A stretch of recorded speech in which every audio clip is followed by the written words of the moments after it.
이렇게 힘도 좀 푸시고 좀 편안하게 앉아 계셨으면 좋겠습니다. 우리 예배의 순서를 보시면 이 두 부분으로 나뉘어진다 했잖아요. 하나는 우리가 하나님 앞에 올려드리는 것, 그리고 하나는 하나님께서 우리에게 이렇게 베풀어 주시는 것. 그런 말씀은 하나님께서 여러분들에게 베푸시는 그 은혜입니다. 근데 지금까지는 우리가 조금 드린이라고 조금 힘들고 좀 이렇게 긴장도 하셨다면은 하나님께서 주시는 그 말씀은 여러분들이 조금 이렇게 편안하게 그 가운데 그렇게 계셨으면 합니다. 우리는 전통적으로 이 말씀을 받는다라는 표현을 했었고요. 이 전통적으로 말씀을 받을 때도 뭐 옛날 뭐 60년대나 70년대 같은 경우에는 심지어 무릎을 꿇고 이렇게 허리를 꼿꼿이 세우고 하나님의 말씀을 이렇게 받는 그런 형식적인 것도 있었습니다. 물론 이것이 잘못되었다라고 표현하고 싶진 않아요. 하지만 우리는 시대라는 게 있습니다. 우리 어쩌면 50년대 40년대 그 이전 시대에는 이렇게 의자에 앉아서 하나님의 말씀을 받는다라는 것은 어쩌면 상상도 할 수 없었을 것 중에 하나입니다. 그런데 우리가 조금만 생각해 보면 그 거룩함이 과연 어디에 있느냐가 정말 중요합니다. 물론 하나님의 말씀을 받으실 때에 바른 자세로 또 정말 올바른 마음과 올바른 그런 걸로 받으면 정말 여한 아이 없이 좋겠지만 그래도 우리가 너무 경직되어 있고 너무 이렇게 힘들고 그런 것보다는 정말 조금 편안한 그런 자세에서 정말 하나님 말씀과 함께 기뻐 뛰며 춤추며 놀았으면 좋겠어요. 하나님의 말씀이 선포될 때에 우리 다윗이 표현하기에 기뻐 뛰며 춤추며 하나님의 말씀을 받는다라고 표현을 하거든요. 그런데 우리는 좀 전통적으로 어른이 말씀하실 때에는 좀 이렇게 딱 귀담아 들어야 돼요. 근데 사실 하나도 못 듣거든요. 그러면 영화 볼 때 여러분 얼마나 편안하게 봅니까? 그때 영화 대사 하나하나가 내 귀에 들어와요. 그 집에까지 가서도 그 영화가 내 귀에 들려지지 않습니까? 좀 맞으면 맞고 아니면 말라고 하시면은 영화는 좀 그래요. 오히려 영화 보고 나 좋은 영화 보고 나면 집에 가서 계속 생각나잖아요. 대사도 생각나고 그 음악도 생각나면서 유튜브 들어가서 이해 못하는 거 그 뭐 무슨 말이었는지 그 이해하기 쳐보면 또 그 사람들은 어떻게 그리 기가 막히게 알았는지 소품 하나하나가 무엇을 의미했고 벽에 걸리는 게 무엇이었고 그런까지 다 설명해 주면서 이 영화의 이 감동이 쭉 남아요. 근데 그 극장에서 자세들을 제가 한번 살펴보니까는 가부장하고 고리를 꼿꼿하게 세우고 있는 게 아니라 정말 편안한 소파 같은 그 의자에 팝콘을 먹으면서 예배드리면서 팝콘 먹자고는 제가 못하겠지만은 팝콘을 먹으면서 연인과 손을 손잡고 또 있자고 말은 못하지만요 손을 붙잡으면서 그렇게 편안한 자세로 영화를 보는데 그 영화의 내용을 다 기억하고 감동이 있고 또 이렇게 하는 모습을 보면서 우리가 이 하나님 말씀을 좀 받을 때에도요 정말 이렇게 경직되어 있고 오히려 긴장하고 있으면 귀에 들려지지가 않습니다. 그러니까 좀 편안한 마음으로 정말 이게 함께 호흡하고요. 말씀과 함께 호흡하고 이렇게 저렇게 이런 거 있잖아요. 그러니까 제가 지난주도 함께 말씀 나누었지만 정말 좋은 물을 찾고 좋은 풀을 찾기 위해서 일주일 동안 무단히 애를 썼습니다. 그러니까 저도 노력하는 것이 정말 제가 말을 정말 잘한다면 정말 여러분들의 귓가에 쏙쏙 들려지게끔 제가 그렇게 이야기의 스토리를 끌고 갈 수 있다면 그렇게 할 수 있다면 우리 성도님들의 이 30분 정말 30분이거든요. 이 30분의 시간이 시간 가는 줄 모르고 그냥 저를 보며 시간 가는 줄 모르고 그냥 한번 혼이 쏙 나갔다가 들어오니까 하나님의 말씀이 다 끝났는 그런 설교를 하기 위해서 제가 부단히 애를 쓰고 또 노력하겠습니다. 여러분 우리 함께 이 하나님의 말씀을 가지고 함께 춤추며 노래하며 뛰어다녔으면 좋겠어요. 요즘에 싸이가 정말 공연을 많이 하고 다닌답니다. 막 뛰어 하면 다 뛰어요. 근데 제가 여러분 뛰어 이러면 아무도 안 뛰시잖아요. 네, 제 싸이하고 비슷하게 생겼는데 네, 막 뛰어. 제 경쟁자 김정은 있지 않습니까? 그 친구는 말 한마디에 막 죽고 낙고 하는데 왜 뛰어 하면 여러분 과연 몇 명 뛸까? 제가 부탁해놔야 돼요. 토요일 날. 건태야 내가 내일 뛰어라고 할 테니까 니 좀 뛰어주라 이렇게 얘기해 이제 해놓고 부탁을 뛰어 그렇게는 안 되더라고요. 우리가 정말 말씀 가운데 춤추고 노래하고 기뻐 뛴다라는 것은 여러분 편안한 그런 자세에서 정말 하나님의 말씀을 정말 하나라도 놓치지 않고 그 말씀을 귀담아 들어가셨으면 좋겠습니다. 아멘. 그러니까 저 요즘에 이런 고민돼요. 내가 다시 공부를 해가지고 좀 유명한 사람이 한번 되어볼까? 그 요즘 막 유튜브 이런 데 보면요, 정말 되지도 않는 소리를 하고 이 교회 강단에서 되지도 않는 설교랍시고 얘기를 하고 그러고 있는데 유명 연예인이니까 두세 시간을 집중해서 보고 있더라고요. 막 또 유명한 의사가 이 앞에 서서 되지도 않는 뭐 소리를 해도 사람들은 그거를 들으려고 막 모여들고 있더라고요. 만약 제가 의사였다면 여러분 저를 바라보는 그 시선이 달라지 않았을까요? 요즘 이제 고민합니다. 열심히 공부를 판검사를 한번 해봐. 내가 왜 판검사였는데 지금 검사 겸 목사다 이러면 사람들 막 몰려들지 않을까, 그런 생각도 요즘 혼자서 온갖 생각을 다 해보는 그런 시간입니다. 사랑하는 성도 여러분, 오늘 읽었던 본문 말씀 다 압니다. 저는 이 말씀을 가지고 이렇게 함께 춤추고 함께 뛰고 함께 나눌 수 있지 않을까라는 그 기대감에 너무너무나 즐겁고 행복합니다. 다 알고 있고 교회를 안 다니시는 분들도 다 알고 있는 이 성경 말씀을 과연 하나님의 정확한 그 원리를 가지고 하나님의 그 숨은 뜻을 가지고 이걸 가지고 하나님의 그 역사함을 발견해내면서 이 원리 안에서 춤출 수 있는 사람이 과연 몇 명이 있을까라는 것을 고민해 볼 때 저는 다른 사람은 잘 모르겠고요, 우리만큼은 이 말씀의 의미를 제대로 알아 정말 그 기쁨의 평안이 흘러 넘치기를 원합니다. 평안입니다. 평안. 제가 이 자리에서 저는 목회를 시작하였으면서부터 2002년부터 외쳐왔던 것이요, 평안이었습니다. 교회 다니면서 재미가 없으면 안 된다는 것이 제 지론입니다. 교회는 재밌어야 되고요, 신앙생활은 행복해야 되고요, 왔다가 가면 그래도 영화보다는 나아야 한다라는 거예요. 그 남아 도는 그 간절한 그 감동이 영화보다는 나아야 되는 거예요. 그러니까 평안해야 됩니다. 신앙생활은 평안하는 것이 정답인데 평안하지 못하다는 것은 뭔가가 잘못되었다라는 것을 우리가 이걸 깨달아야 되는 거예요. 그러니까 신앙은 평안해야 되고 하나님이 우리에게 주시는 그 평안이고 우리에게 주시고자 하는 것이 평안인데 그 평안도 여러분 이제는 좀 말이 빠르죠. 네. 정신 차리고. 네. 자, 우리가 바라는 그 평안도 좀 이제는 좀 통 큰 평안이 된다는 거예요. 여러분 경쟁을 누가 하는, 저처럼 최소한 암만 못해도 김정은이나 그 오바마나 그 트럼프나 막 이런 사람들하고 경쟁을 하세요. 왜 옆 사람하고 맨날 경쟁? 제가 요즘 사회인 야구를 하면서 제 경쟁자는 류현진입니다. 네, 류현진요, 류현진 어제 잘 던졌더라고. 저도 그만큼 저는 그런 애들하고 상대 안 해. 그러니까 우리도 좀 생각할 때도요, 평안도요. 왜 하나님 앞에 요즘 제가 보는 드라마가 하나 있거든요. 드라마 제가 제일 많이 보는데 그 해방무식 있는데 해방일지, 네, 해방일지 그 드라마 보면 이 주인공이 이 얘기를 해요. 자기가 어릴 때 교회를 갔는데 기도 제목을 적어내라 했더니 친구들이 다 시험 잘 치게 해주세요. 뭐 이거 되게 해주세요. 저거 되게 해주세요. 그런 기도 제목을 내어보면서 자기는 이해가 안 가더라는 거예요. 왜 신에게 이런 기도 제목을 내지? 왜 내 시험 잘 치게 해달라는 그런 왜 신한테 이런 거를 얘기하지? 이 대사를 들으면서 제가 너무나 은혜를 받아버렸어요. 우리 고작 바라는 기도 제목은요, 하나님 앞에 달라는 그 평안은 고작 어떤 건지 한번 고민해 봤으면 좋겠어요. 하나님이 뭘 내주시면 여러분 평안하겠습니까? 시험 점수 잘 받게 해주면 평안하겠습니까? 뭐 여자친구 남자친구 생기게 해주면 편안하겠습니까? 좋은 직장 다니게 해주면 평안하겠습니까? 우리 어머니 아버지들 그거 아닌 거 이미 다 깨치지 않으셨습니까? 네, 공부 잘하고 나니까 평안하던가요? 시집 장가가고 나니까 평안하시던가요? 직장 없고 직장 생활하니 평안하시던가요? 아니잖아요. 네, 우리가 바라는 그 평안, 하나님이 우리에게 주시겠다고 하는 그 평안하고 우리가 바라는 그 평안하고 차이가 있으니까 뭔가가 나에게 맞지 않는다는 겁니다.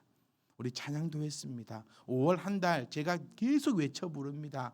하나님은 우리에게 주시는 것은 평안인데 그 평안은 세상이 알 수도 없는, 세상이 줄 수도 없는 그 평안임을 우리가 기억하시고 그 평안을 얻는 그 방법이 하나님의 그 말씀을 따르는 것인데 그 말씀을 따라 어떻게 가야 하는 것을 오늘 이 본문을 통해서 한번 살펴보고자 합니다. 지금 여러분 원리를 잡아갑니다. 지난주에 함께 나누었던 말씀이 큰 틀의 에피로그입니다. 그럼 이제 그 세부 내역 속으로 우리가 한번 들어가서 저는 한번 말씀드렸던 이 설교를 하지 않으려고 무단히 예를 씁니다. 저는 다 적어 놓습니다. 제가 설교의 제목과 본문을요 다 적어 놓고 찬송가 하나까지라도 적어서 데이트를 다 만듭니다. 왜냐하면 똑같은 거 다시 하지 않으려고요. 이 말씀을 들은 이유는 정말 짜냅니다. 정말 골수가 끊겨지는 그 고통을 감안하면서 짜냅니다. 여러분들도 제가 바라는 거는 그냥 끝나는 그런 게 아니라 내 인생의 정말 최고의 그런 시간, 내 인생의 변화가 되는 그런 복된 시간이 되기를 주의 이름으로 부탁드립니다. 여호와는 나의 목자다라고 우리에게 알려주고 있습니다. 우리가 정확하게 한번 따져보면요, 목자는 여호와입니다. 그런데 요한복음 10장 11절 말씀을 보시면 예수님께서 이렇게 말씀하십니다. 나는 선한 목자라. 자, 구약에서는요 지금 여호와는 나의 목자다라고 얘기하고 있고, 신약에서는 예수님께서 본인을 나는 선한 목자다라고 지칭하고 있습니다. 여기서 그러면 한쪽은 거짓말이야 이렇게 생각이 되거든요. 과연 누가 목자야? 목자가 그럼 여러 명인가? 이렇게 생각할 수 있는데요, 우리는 이미 무엇이 뭔지 압니다. 삼위일체의 하나님을 여기서도 우리는 발견할 수 있다라는 거예요.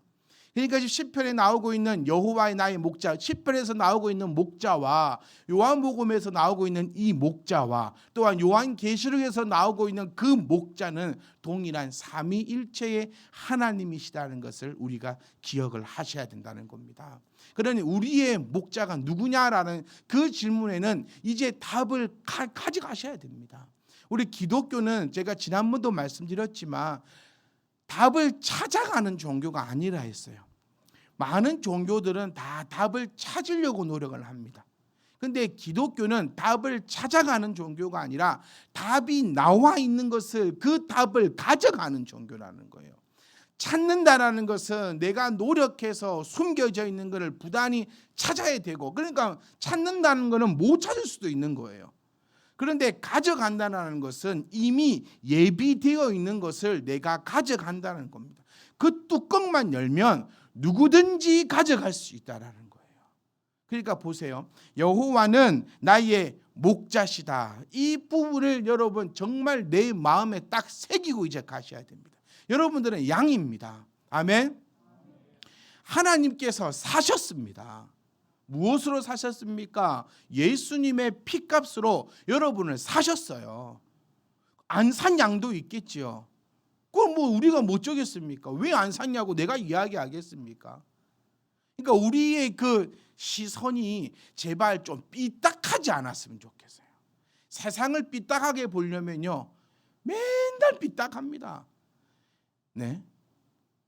한번 삐딱해 보면 70이고 60이고 뭐 80이고 100살이고 다 삐딱한 거예요. 이래 방구만 끼도 삐딱하고 이래도 삐딱하고 저래도 삐딱하고, 안 삐딱하고 하나님의 시선으로 봐야 되는 겁니다. 왜 나는 택했고 저는 안 택했고, 하나님 왜 이렇게 하고 저렇게 하고 이렇게 하고 이렇게 하고, 이거는 이미 삐딱을 넘어선 완전히 그냥 박살난 사람이에요. 이 사람은. 우리가 꼭 기억하셔야 되는 거, 우리는 양이다. 우리는 양이 요것부터 출발입니다. 내가 누군지를 정확하게 알아야 돼요. 네? 나는 양입니다. 양은 누군가의 소유라는 거예요. 소유입니다. 소유. 나는 하나님의 소유다. 이제 저는 여기에 대해서 여러분 아무도 의심하거나 아무도 아직 그 믿음이 없으신 분들이 저는 없으리라 저는 그렇게 믿습니다. 그러니 제가 이 말씀을 오늘 가지고 나와서 여러분과 함께 나누고자 하는 겁니다. 여호와는 누구의 목자입니까? 나의 목자입니다. 그러니까 이 고백은요, 첫 번째 나는 양임을 고백하고 있다라는 거예요. 그러니까 저는 저와 여러분들이 전부 다 나는 스스로 양인 것을 고백하셨으면 좋겠어요. 자, 양이 어떤 모습인가는 우리가 다음 주에 함께 나눌 것입니다. 오늘은 이 하나님과의 이 관계를 한번 찾아가 보자는 거예요. 그러니까 여호와는 나의 목자이십니다. 이 분명히 하십시오. 나의 목자는 누굽니까? 나의 목자는 누굽니까? 여호와예요. 여호와. 나의 목자는 누구십니까? 여호와입니다. 여호와. 이거 내 마음에 있어야 두려움이 없이 나아갈 수 있어요.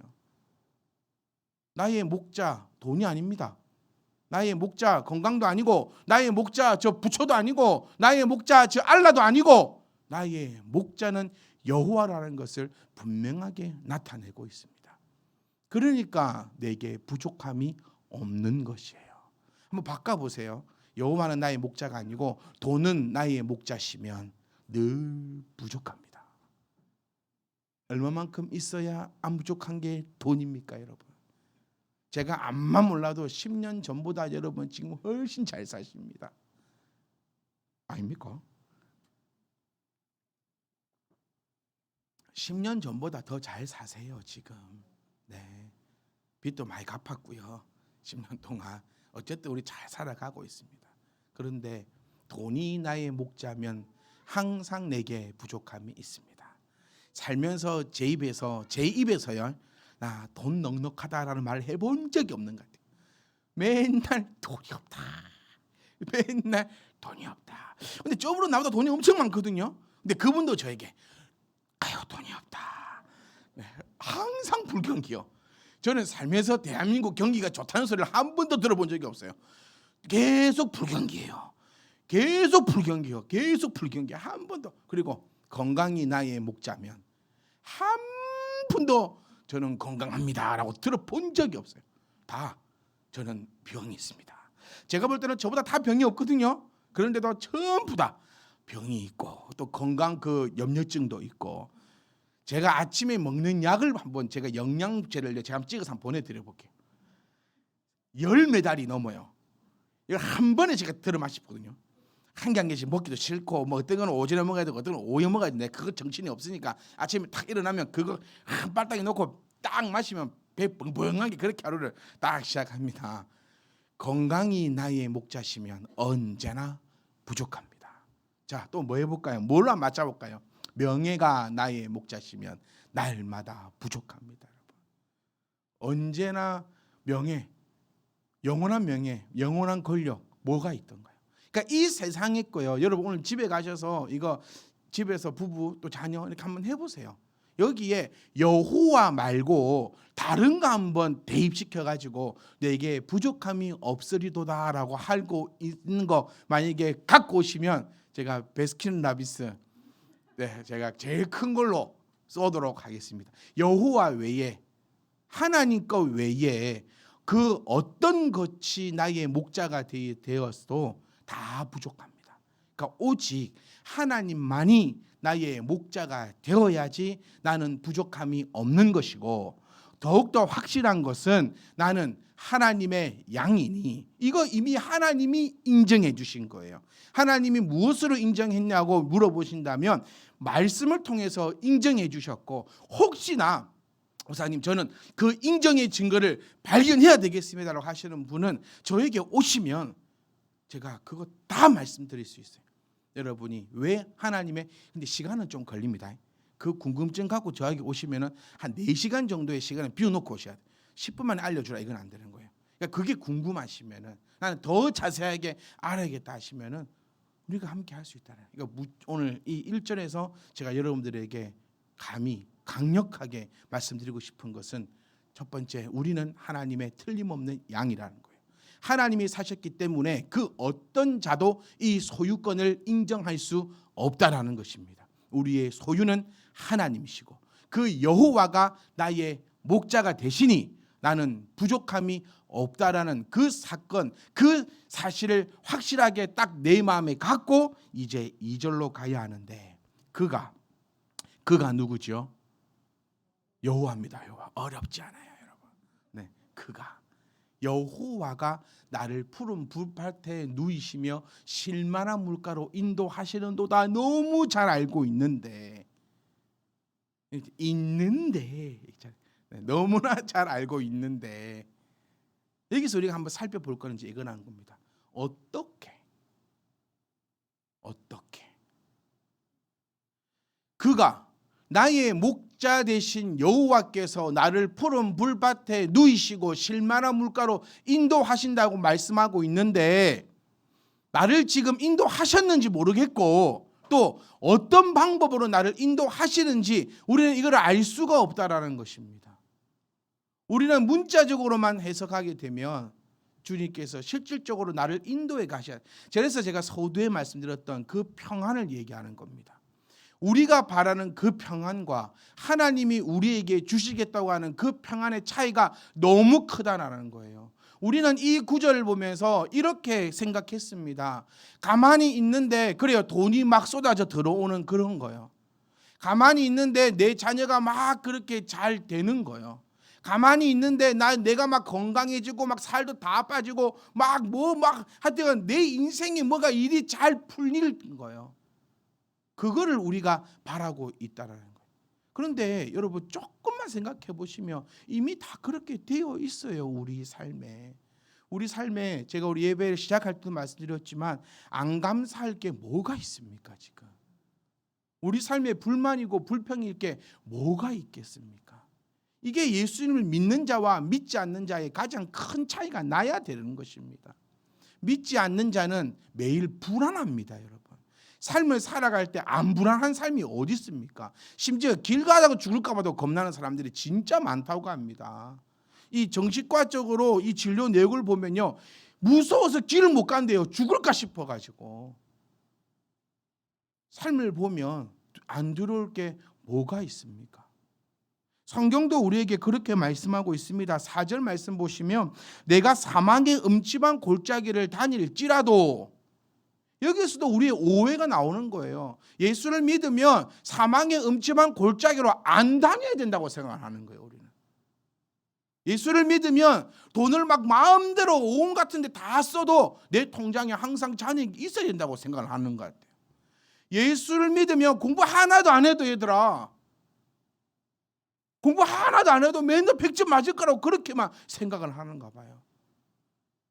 예수를 믿으면 아무리 막 먹고 즐기고 해도 막 건강해지고 막 모든 게 잘 되고, 막 예수만 믿으면 막 시집 장가 다 잘 가고 좋은데 취직 다 하고 막 쫙 이렇게 될 거라고 그렇게 생각을 하고, 4절에 분명히 이렇게 얘기합니다. 사망의 음침한 골짜기로 다닌다고요. 예수를 믿어도 사망의 음침한 골짜기로 가요. 그런데 다른 게 하나 있죠. 믿지 않는 자는 두려워하는 거예요. 왜? 생각해 보세요. 자기 혼자 가는데 안 무섭겠습니까? 우리 엄마들 생각해 보세요. 애들이 일이 어려도 데리고 댕깁니다. 혼자 가기 뻘쭘해서. 제가 우리 애들 엄청 어릴 때 혼자서 이렇게 뭐 해야 될 때가 있는데, 이 애를, 제 희우를 데리고 김밥 나라 가서 밥을 먹은 적이 있어요. 왜냐하면 혼자서는 김밥날을 못 들어가겠어, 창피해서. 그런데 이 애라도 데리고 가면은 덜 창피해요. 그러니까 앞에 앉혀갖고 묶어갖고요. 우리 그때 의자 들고 다녔잖아요, 노란색 의자. 그 딱 해갖고 의자 칭칭 묶고 몸도 칭칭 묶어놓고 앞에 묶어놓고 걔를 쳐다보면서 제가 먹었던 기억이 나요. 혼자서는 못 하는데 요 애라도 한 명 있으면 훨씬 더 인생이 덜 두려워요. 근데 여러분, 예수를 믿지 않는 사람들은, 복음 안에 들어있지 않는 사람들은 똑같이 갑니다. 믿지 않는 사람이든 믿는 사람이든 똑같이 사망의 음침한 골짜기로 가는 거예요. 그런데 믿지 않는 사람은 두려워하죠. 두려움은 어떻게 된다 했습니까? 두려움은 그 자리에서 멈추게 만듭니다. 아무것도 하지 못하게 만들어 버리는 거예요. 그런데 우리는 해를 두려워하지 않습니다. 왜냐하면 1절이었죠. 그가 나의 목자 되시고 내게 부족함이 없으니까 내가 비록 음침한 골짜기로 다닌다 할지라도 나는 두려워하거나 나는 무서워하지 않는다라는 거죠. 그러면 주님께서는 어떤 방법으로 나를 이렇게 끌고 다니시는가요? 사랑하는 성도 여러분, 하나님은 하나님의 방법대로 우리를 끌고 가시는데, 그 방법이 무엇이냐면 바로 이 예배를 통하여서, 다시 더 깊이 얘기해 보면 말씀을 통하여서, 더 깊이 얘기해 보면 목사를 통하여서 여러분들을 푸른 초장으로 인도하고 있다는 것입니다. 제가 예전에 이 일화를 예화를 한번 말씀드렸던 것 같아요. 어떤 믿음 좋은 사람이 동네에 비가 쏟아지고 홍수가 나서 지붕리까지 도망을 갔습니다. 그리고 하나님 앞에 기도했죠. 그러니 기도를 열심히 하고 있는데 보트가 와서 타라고 얘기합니다. 그 사람은 타지 않겠다고 얘기했죠. 하나님이 나를 살리실 거라고. 헬기가 왔습니다. 그리고 밑에서 사다를 내렸습니다. 그는 하나님의 줄인지 싶어 쳐다보고 할렐루야를 외치다가 헬기인 것을 보고 헬기를 그냥 보냈습니다. 나는 하나님이 나를 구원하실 것이라. 그리고 그 사람은 죽었습니다. 그리고 천국에 가 하나님을 만났답니다. 그리고 하나님께 원망하며 물어봤죠. 하나님, 제가 일평생 동안 하나님을 위해 그렇게 일했고 하나님만을 바랬고 그러면 이 결정적인 순간에 나를 왜 살리지 않으셨습니까? 라고 물었더니 하나님께서 이렇게 대답하셨다고 했지 않습니까? 그래서 내가 너에게 보트를 보냈고 그래서 내가 너에게 헬기를 보냈는데 네가 타지 않지 않았느냐. 어째 우리 인생과 똑같아요. 우리는 하늘에서 밧줄이 내려오길 바라는 것 같아요. 하나님이 직접적으로 여러분들에게 나타나시고 말씀 주시고 그 길을 진짜로 내 눈에 뭐 발등에 등불이라며 그럼 내 발에 등불을 심어가지고 그 길을 보여줘야 되지 않느냐라고 항상 내 관점에서 내 가치관에서 하나님을 움직이려고 하는 것입니다. 여러분 기억하셔야 됩니다. 지난주도 짧게 함께 말씀을 나누었지만 하나님의 방법대로 여러분을 이끌고 가십니다.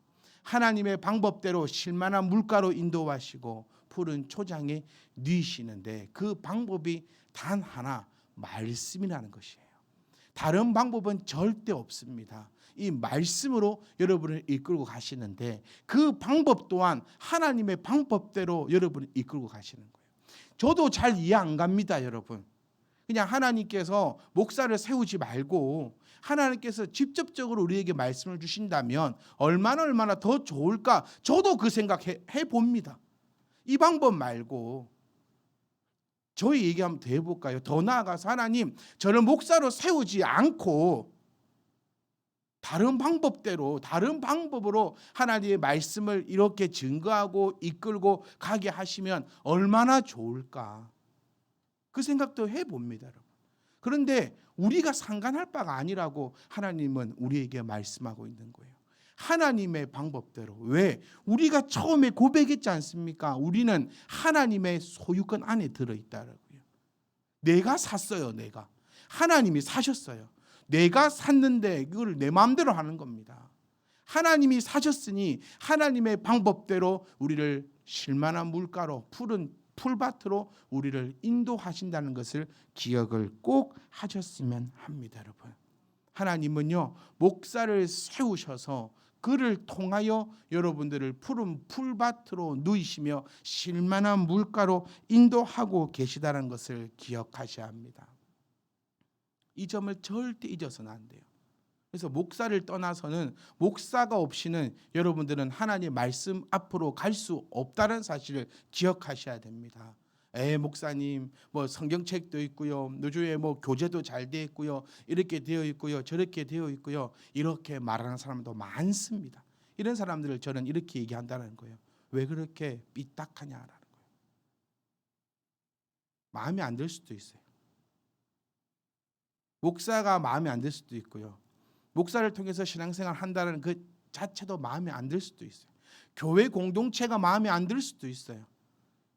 요즘 너무너무 개인주의가 되다 보니까 이 공동체가 마음에 안 들 수도 있어요.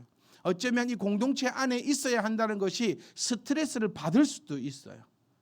하지만 우리는 하나님께서 진짜 양이라면, 그래서 첫 고백에 제가 공을 많이 들인 겁니다. 우리는 양이고 여호와가 나의 목자라면 이 양은 목자를 따라가야 한다는 그 사실을 기억한다면 내 마음에 좀 들지 않아도, 나는 그렇게 하고 싶지 않아도 나는 그 길을 가야 된다는 거예요. 왜냐하면 그 길이 나를 푸른 풀밭에 누이고 실만한 물가로 인도하는 그 길이니까요. 그 길을 따라가지 않으면, 그 길로 나아가지 않으면 절대로 푸른 풀밭에 갈 수가 없다라는 거예요. 혼자 고집 피워서 혼자 가지 않겠다고 거기 주저앉아 있어 버리면 결코 푸른 풀밭에 나아갈 수 없고 실만한 물가로 못 가기 때문에 늘 내 안에 평안이 없을 수밖에 없다라는 겁니다. 평안의 길로 지금 하나님이 데리고 가시는 장면이잖아요.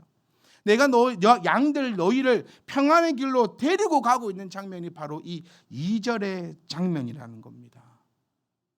그러니 그 방법이 하나님께서는 목사를 세우셨고 그 목사를 통하여 여러분들에게 말씀을 전하시고 그 말씀대로 가자고 하는 것입니다.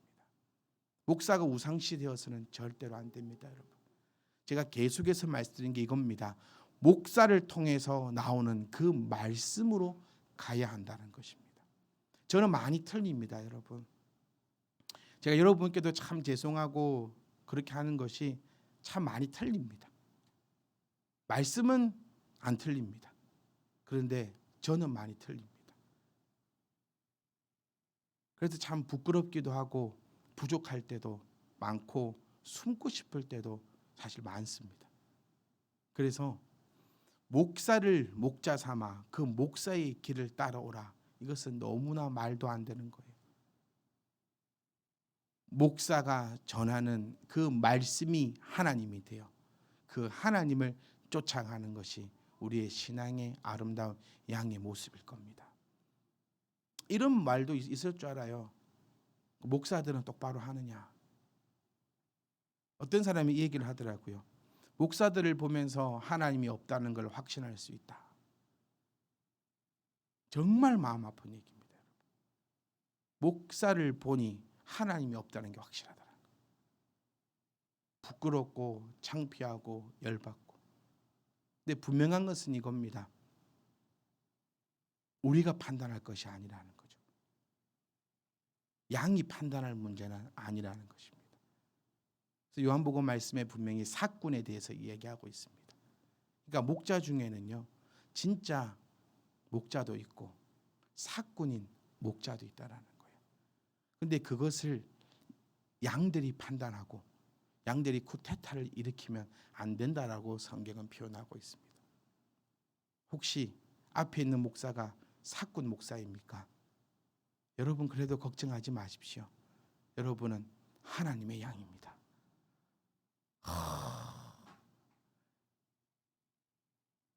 여러분 놀라셔야 돼요, 여러분. 목자가 사꾼일 수 있잖아요. 혹시 제가 사꾼일 수도 있어요. 그런다 할지라도 여러분은 걱정하지 말라고요. 왜냐하면 여러분 누구 건데? 하나님의 것이에요. 여러분 제 것이 아닙니다. 그걸 기억하셔야 돼요. 제가 사꾼이면요, 하나님이 저를 심판하실 것입니다. 그겁니다, 그거. 여러분들은 두려워할 바 전혀 없어요. 저 목사가 나를 이상한 데로 끌고 가지 않을까? 걱정하지 마십시오. 이상한 데로 만약에 끌고 가더라도요, 하나님이 여러분들을 돌려놓으십니다. 절대로요, 여러분. 이거 절대로 잊지 마세요. 여러분은 하나님의 양입니다. 저는 믿습니다. 하나님께서 하나님의 귀한 양들을 맡길 그 목자를, 목동을, 어쩌면 그 하수인을, 그 종을 선별하시고 고르실 때에 대충 하실 리가 없다. 지난주에 함께 말씀 나누었잖아요. 3번을 물으시면서 확실하게 훈련시키시고 교육시키시고 또 세우셔서 분명히 그의 귀한 양들을 맡기실 것이다. 그런데 혹 사꾼이 그렇게 한다 할지라도 분명한 것은 양은 하나님의 것이다. 하나님은 그 양을 심판하실 리가 없고 하나님은 자기 양을 잘못된 길로 인도하거나 양을 잃어버리게 한 그 사꾼을 벌하실 것입니다. 이 원리를 여러분 제대로 기억하셨으면 좋겠습니다. 목사는요, 아니요, 최소한 저는 사람의 길 포기했습니다. 저는 목사로 살고 싶습니다. 저는 목사로만 살 겁니다. 지난주도 잠깐 말씀 함께 나누었지만 저는 여러분들을 두려워하지 않을 겁니다. 전 대단한 사람입니다. 김정은을 경쟁 상대로 두고 있습니다. 그러니까 여러분이 뭘 하셔도 저는 상처 안 받습니다. 왜냐하면 저희 경쟁 상대가 아니거든요. 저는 오직 하나님만을 사랑할 겁니다. 그거 하나만 여러분이 꼭 기억해 주셨으면 좋겠어요. 그거 하나만요. 제가 비록 부족하고 또 멍청할 때도 있을 것이고 왜 저러나 싶을 때도 있을 것이고 아니 목사님 나를 싫어하나 싶을 때도 있을 것이고 아 왜 나한테만 이러지라고 할 때도 있을 것이고 아니 목사님 또 나만 엄청나게 사랑하나 싶을 때도 있을 테지만 여러분 그런 거 다 생각하지 마세요. 그냥 저는 정말 다시 한 번 더 강력하게 말씀드리는데요. 그냥 목사로 살다 목사로 죽을 겁니다. 그러니까 오직 저는 하나님만을 사랑할 겁니다. 오른손이 범죄하거든 저는 오른손 잘라버릴 겁니다. 그게 무엇이 됐든지 간에 저는 저희 아들한테도 자주 한 번씩 얘기합니다. 너희가 나를 목사로 살아가지 못하게 하면 나는 오른 눈을 뽑아버리듯이 뽑아버릴 것이라고. 제 가정이 되었든 제 삶이 되었든 제 인생이 되었든 오직 하나님의 그 길만을 걸어갈 것이고 거기에 저는 자부심을 가지고 갑니다. 저는 다른 거 아무것도 없습니다. 자부심도 없고 자존심도 없고 자신감도 없지만 오직 하나님을 향한 이거 하나만큼은 자부심이 있고 그래서 이것을 건든다면 자존심을 걸고 싸우는 것이고 하나님을 욕되게 하면 그게 무엇이 되었든지 간에 잘라낼 것이고 뽑아낼 것이고 저는 오직 하나님의 길을 걸어갈 것입니다. 그러니 사랑하는 성도 여러분 이 말씀 드리고 싶어요. 하나님을 믿으니 하나님께서 세우신 목사를 믿어주시길 바랍니다. 여러분들을 위해서 푸른 초장을 늘 찾아 헤맬 것이고 좋은 물이 있는 곳 다른 교회보다 우리 교회 안에 있는 하나님의 양들이 더 좋은 물을 마실 수 있도록 제 옆에 교회하고 주 싸우는 한이 있더라도 그 좋은 물을 무조건 우리 성도님들에게 드릴 수 있도록 하나님께서 맡기신 그 힘을 다해서 이게 뭐 언제 끝날 줄은 모르겠지만요. 끝나는 그 순간까지 최선을 다하여 하나님만 바라보며 나아갈 것이니 하나님의 양들이요. 진짜 하나님께서 고용한 종으로 말씀드립니다. 하나님의 양들이요. 걱정 마시고 여러분들은 편안하게 나아가면 됩니다. 아무 걱정하지 마세요. 여러분이 걱정하고 염려한다는 것은 어쩌면 제가 무능력하다는 것을 나타내고 있는 것입니다. 여러분 걱정하지 마시고 오라면 오십시오.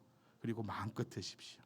그리고 두려워하지 말고 와서 마셔라면 이 물에 뭘 타놨는지 걱정하지 마시고 물을 마음껏 그렇게 마셔 주시면 좋겠습니다. 여러분 목사가 없이는 교회가 없이는 나타나지 않습니다.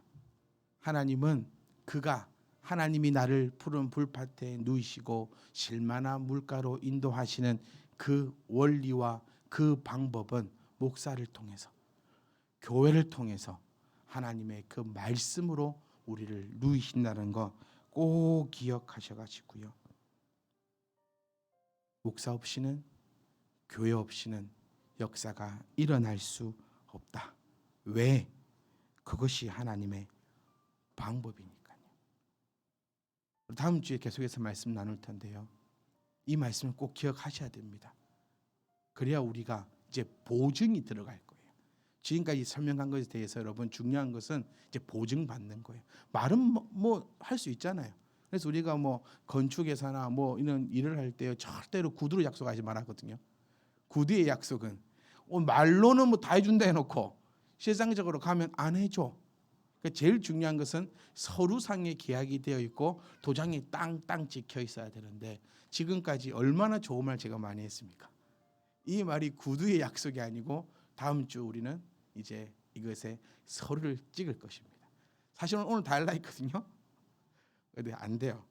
네, 한 3분 하품하기 시작하셨고 마스크 쓰고 있어도 보입니다, 여러분. 마스크 쓰고 있어 이게 미세하게 움직이면서 집에서 연습하고 오세요. 눈은 안 움직이고 하품할 수 있도록.